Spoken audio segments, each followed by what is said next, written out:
ರಾಜ್ಯದಲ್ಲಿ ತಾವು ನಿಮ್ದೇನು ಸಾಧನೆ ಇಲ್ಲ. 3 ವರ್ಷ ಆಯ್ತು ಇಲ್ಲಿವರೆಗೆ ರಾಜ್ಯದಲ್ಲಿ ಗುಂಡಾಗಿರಿ ಬಿಟ್ಟು ನಿಮ್ಮ ಸಾಧನೆ ಬೇರೆ ಏನಿಲ್ಲ, ಜೀರೋ ಇದೆ. ಮುಂದಿನ ದಿನಮಾನಗಳಲ್ಲಿ ಭಾರತೀಯ ಜನತಾ ಪಕ್ಷ ಯುವ ಮೋರ್ಚಾ ವತಿಯಿಂದ ಎಲ್ಲೆಲ್ಲಿ ತಾವು ಜಿಲ್ಲೆಯಲ್ಲಿ ಜಿಲ್ಲಾ ಕೇಂದ್ರಗಳಲ್ಲಿ ತಾವು ಕಾರ್ಯಕ್ರಮ ಮಾಡ್ತೀರಿ, ಯುವ ಮೋರ್ಚಾ ವತಿಯಿಂದ ಅವ್ರಿಗೆ ತಡೆ ಹಿಡುವಂತ ನಾವು ಕೆಲಸ ಮಾಡ್ತೀವಿ. ಯಾಕಂದ್ರೆ ಇದು ರಾಜ್ಯದಲ್ಲಿ ಮಾಡ್ತಾ ಇರೋದೇನು ಗುಂಡಾಗಿರಿ ಬಿಟ್ಟು ಅದಕ್ಕೆ ಬಿಟ್ಟು ಏನು ಮಾಡ್ತಾ ಇಲ್ಲ. ಮುಂದಿನ ದಿನಮಾನಗಳಲ್ಲಿ ಮುಖ್ಯಮಂತ್ರಿ ಉಪಮುಖ್ಯಮಂತ್ರಿ ಮಂತ್ರಿಗಳು ಎಲ್ಲಿ ಸರ್ಕಾರದ ಕಾರ್ಯಕ್ರಮ ಮಾಡ್ತೀರಿ, ಸರ್ಕಾರ ಕಾರ್ಯಕ್ರಮ ತಾವು ಮಾಡತ್ತ ಲಾಯಕ್ಕಿಲ್ಲ. ಯುವ ಮೋರ್ಚಾ ಅದಕ್ಕೆ ತಡೆ ಹಿಡಿಯುವಂತ ಕೆಲಸ ಮಾಡ್ತೀವಿ. ಇಡೀ ರಾಜ್ಯ ಅಂತ ಹೋರಾಟ ನಡೆದಿ ಎಚ್ಚರಿಕೆ ನೀಡ್ತೀವಿ. ಒಂದು ಮಾಧ್ಯಮ ಮುಖಾಂತರ ಇದ್ಕೊಂಡು ಕೆಲಸ ಮಾಡ್ರಿ, ಇಲ್ಲಾಂತ ಮುಂದಿನ ದಿನಗಳಲ್ಲಿ ಯುವ ಮೋರ್ಚಾ ವತಿಯಿಂದ ಉಗ್ರ ಹೋರಾಟ ಮಾಡಬೇಕಾಗುತ್ತೆ. ಸರ್ಕಾರ ಯಾವುದೇ ಕಾರ್ಯಕ್ರಮ ನಿಮಗೆ ನಾವು ಮಾಡ್ಲಿಕ್ಕೆ ಬಿಡಲ್ಲ. ಯುವ ಮೋರ್ಚಾ ಅದಕ್ಕೆ ತಡೆ ಹಿಡಿಯುವಂತ ಕೆಲಸ ಈ ವೇದಿಕೆ ಮುಖಾಂತರ ಘಂಟಾಘೋಷವಾಗಿ ಹೇಳ್ತೀವಿ. ಧನ್ಯವಾದಗಳು.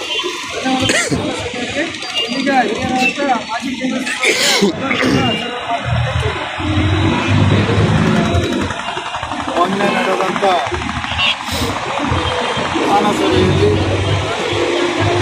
ಕರ್ನಾಟಕದ ಘನವೆತ್ತ ರಾಜ್ಯಪಾಲರ ಭಾಷಣದ ನಂತರ ನಡೆದಂಥ ಘಟನಾವಳಿಯನ್ನು ಬೀದರ್ ಯುವ ಮೋರ್ಚಾ ಘಟಕದ ವತಿಯಿಂದ ಹಾಗೂ 2 ಮಂಡಲಗಳ ಸಹಕಾರ ಸಹಯೋಗದಿಂದ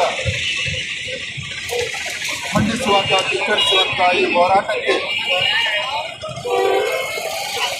ನಾನು ಸ್ವಲ್ಪ ಹೊತ್ತ ಬರಲಿಕ್ಕೆ ಹೊರಗಿದ್ದ ಕಾರಣ ಅಂದರೆ ನನ್ನ ಜಿಲ್ಲಾಧ್ಯಕ್ಷರು ಇದು ನನಗೆ ಸೂಚನೆ ಕೊಡಲಿಕ್ಕೆ ಮಾಹಿತಿ ಕೊಡಲಿಕ್ಕೆ ಸ್ವಲ್ಪ ಹೊರಗಿದ್ದ ಕಾರಣಕ್ಕಾಗಿ ನಾನು ತಕ್ಷಣವಾಗಿ ಕಾಂಗ್ರೆಸ್ ಪ್ರಜಾಪ್ರಭುತ್ವದ ವಿರೋಧಿ, ಕಾಂಗ್ರೆಸ್ ಇತಿಹಾಸ ಸಂವಿಧಾನದ ವಿರೋಧಿ, ಕಾಂಗ್ರೆಸ್ ಗುಂಡಗಳ ಪರವಾಗಿರುವಂಥ ಏಕೈಕ ರಾಜಕೀಯ ಪಕ್ಷ, ಕಾಂಗ್ರೆಸ್ ಭ್ರಷ್ಟಾಚಾರದ ಪರವಾಗಿ ನಿಲ್ಲುವಂಥ ಏಕೈಕ ಪಕ್ಷ. ಹೀಗೆ ಅನೇಕ ಇತಿಹಾಸಗಳಲ್ಲಿ ನಾವು ಕಾಂಗ್ರೆಸ್ಸಿನ ನಡವಳಿಕೆ ಇವೆಲ್ಲವುಗಳನ್ನು ನಾವು ಇಲ್ಲಿ ಗಮನಿಸಬಹುದು. ಹೀಗಾಗಿ ಕಾಂಗ್ರೆಸ್ಸಿನ ಪ್ರತಿಯೊಬ್ಬರ ನಾಯಕರ ಗುಣ ಸಂಪೂರ್ಣವಾಗಿ ಗುಂಡಾ ಪ್ರವೃತ್ತಿಯಿಂದ ಹೊಂದಿರುತ್ತದೆ. ಘನವೆತ್ತ ರಾಜ್ಯಪಾಲರು ಅವರ ಸಾಮಾಜಿಕ ಜೀವನ ಮತ್ತು ರಾಜಕೀಯ ಜೀವನ ಕನಿಷ್ಠ 5 ದಶಕಗಳಿಂದ ನಿರಂತರವಾಗಿ ಸಾಮಾಜಿಕ ಜೀವನ ರಾಜಕೀಯ ಜೀವನ ನಡೆದುತ್ತದೆ. ಕರ್ನಾಟಕದಲ್ಲಿ ಸುಮಾರು ಈಗಾಗಲೇ 4 ವರ್ಷಗಳ ಕುದಿತ ಬಂತು. ರಾಜ್ಯಪಾಲರು ಜಂಟಿ ಸದನದಲ್ಲಿ ಏನು ಮಾಡಬೇಕು ಏನು ಮಾಡಬಾರ್ದು ಅನ್ನುವಂಥದ್ದನ್ನು ಕಾಂಗ್ರೆಸ್ಸಿನ ಮುಖ್ಯಮಂತ್ರಿಗಳು ಮತ್ತು ಕಾಂಗ್ರೆಸ್ ಪಕ್ಷದ ನಾಯಕರಿಂದ ಕಲಿಬೇಕಾಗಿದ್ದು ಅವಶ್ಯಕತೆ ಇದೆ. ರಾಜ್ಯಪಾಲರು ಸಂವಿಧಾನಿಕ ಹುದ್ದೆಯಲ್ಲಿದ್ದವರು, ಜವಾಬ್ದಾರಿ ಸ್ಥಾನದಲ್ಲಿದ್ದವರು, ಸಂವಿಧಾನವನ್ನು ಯಾವ ರೀತಿ ಕಾಪಾಡಬೇಕು ಮತ್ತು ಅದಕ್ಕೆ ಗೌರವಿಸಬೇಕು ಅನ್ನಬೇಕಂಥದ್ದನ್ನು ಬಹಳ ಸ್ಪಷ್ಟವಾಗಿ ರಾಜ್ಯಪಾಲರಿಗೆ ಗೊತ್ತಿದೆ. ಹೀಗಾಗಿ ತಾವು ಮಾನ್ಯ ಮುಖ್ಯಮಂತ್ರಿಗಳೇ ಬಾಲಕ ಬುದ್ಧಿ ಆದಂಥ ರಾಹುಲ್ ಗಾಂಧಿಯ ಅಣತಿಯಂತೆ ನರೇಗಾದಲ್ಲಿರುವಂಥ ಅನೇಕ ಲೋಪದೋಷಗಳನ್ನು, ಭ್ರಷ್ಟಾಚಾರಕ್ಕೆ ಅಣಿಯನ್ನು ಮಾಡಿಕೊಂಡಿದ್ದು, ಅವುಗಳೆಲ್ಲವೂ ಸ್ವತಃ ನಿಮ್ಮ ಪ್ರಧಾನಮಂತ್ರಿ ಆದಂಥ ಮನಮೋಹನ್ ಸಿಂಗ್ ಅವರೇ 2011ರಲ್ಲಿ ನರೇಗಾದಲ್ಲಿ ಪ್ರತಿಯೊಂದು ಕಡೆ ಭ್ರಷ್ಟಾಚಾರ ಆಗ್ತಾ ಇದೆ, ಸರಿಯಾಗಿ ಜನರಿಗೆ ಕೈಗೆ ಕೆಲಸ ಕೊಡುವಂಥದ್ದು ಆಗ್ತಾ ಇಲ್ಲ, ಭ್ರಷ್ಟಾಚಾರ ತಡಿಲಿಕ್ಕೆ ಆಗ್ತಾ ಇಲ್ಲ ಅನ್ನುವಂಥದ್ದನ್ನು ಸ್ವತಃ ಅವರೇ ಹೇಳಿದ್ದಾರೆ.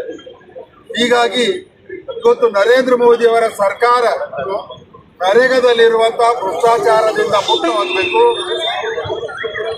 ಕೂಲಿ ಕಾರ್ಮಿಕರಿಗೆ ಇನ್ನಷ್ಟು ಅವಕಾಶಗಳನ್ನು ಒದಗಿಸಿಕೊಡಬೇಕು ಮತ್ತು ವಿಕಸಿತ ಭಾರತ 2047ರವರೆಗೆ ಪ್ರತಿಯೊಂದು ಗ್ರಾಮೀಣ ಭಾಗದಲ್ಲಿ ಕೂಡ ಸಾಕಷ್ಟು ಮೂಲಭೂತ ಸೌಕರ್ಯಗಳ ಆಸ್ತಿಯನ್ನು ನಿರ್ಮಾಣ ಆಗಬೇಕು. ಮತ್ತು ಮೊದಲಿನಕ್ಕಿಂತ ಜಾಸ್ತಿ ಕೂಲಿ ಕಾರ್ಮಿಕರಿಗೆ ಕೂಲಿಯನ್ನು ಕೊಡುವಂಥ ಕೆಲಸವನ್ನ ನರೇಂದ್ರ ಮೋದಿ ಅವರ ಸರ್ಕಾರ ಮಾಡಿದೆ. ಆದರೆ ತಾವು ಮಾನ್ಯ ಮುಖ್ಯಮಂತ್ರಿಗಳೇ ಅನಾವಶ್ಯಕವಾಗಿ ಜ್ವಲಂತ ಸಮಸ್ಯೆಗಳಿದೆ ಕರ್ನಾಟಕದಲ್ಲಿ.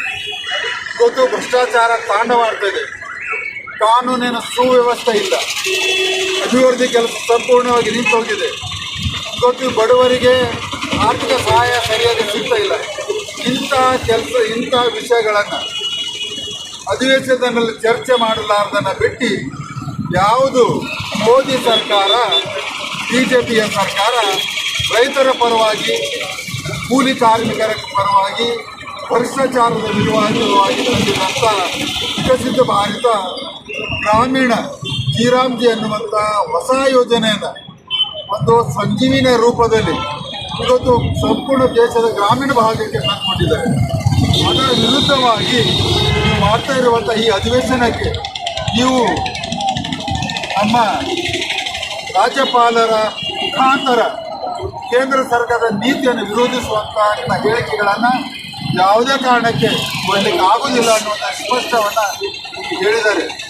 ಆದರೂ ಕೂಡ ನಿಮ್ಮ ಜಂಟಿ ಅಧಿವೇಶನಕ್ಕೆ ಸಂವಿಧಾನಕ್ಕೆ ಗೌರವವನ್ನು ಕೊಟ್ಟು ಬಂದು ಉದ್ದೇಶಿಸಿ ಮಾತನಾಡಿದ್ದಾರೆ, ಸಂಬೋಧನೆ ಮಾಡಿದ್ದಾರೆ.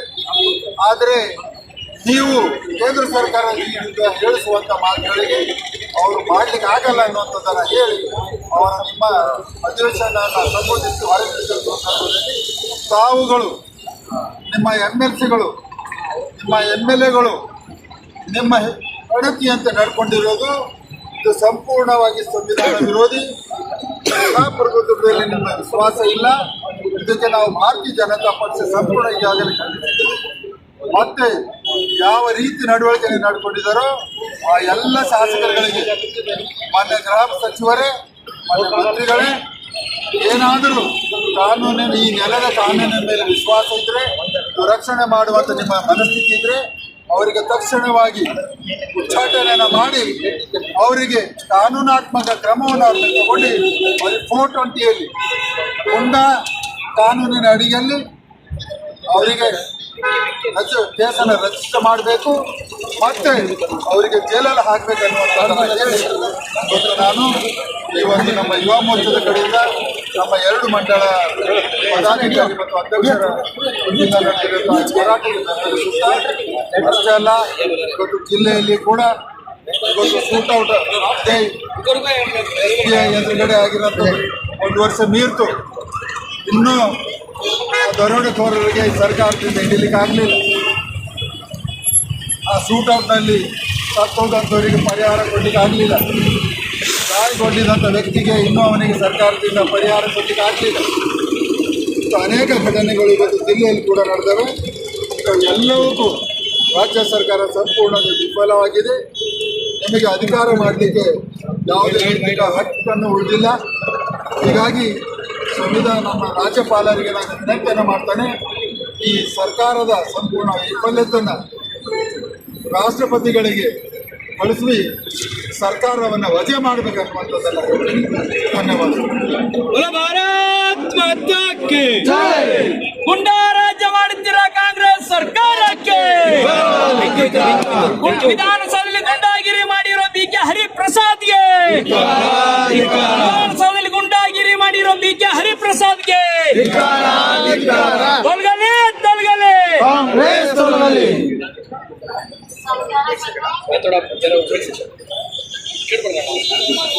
एक सेकंड ये जलारस ले लेंगे उसके बाद में मुंद बारो शिवಣ್ಣ मुंद बा पकड़ो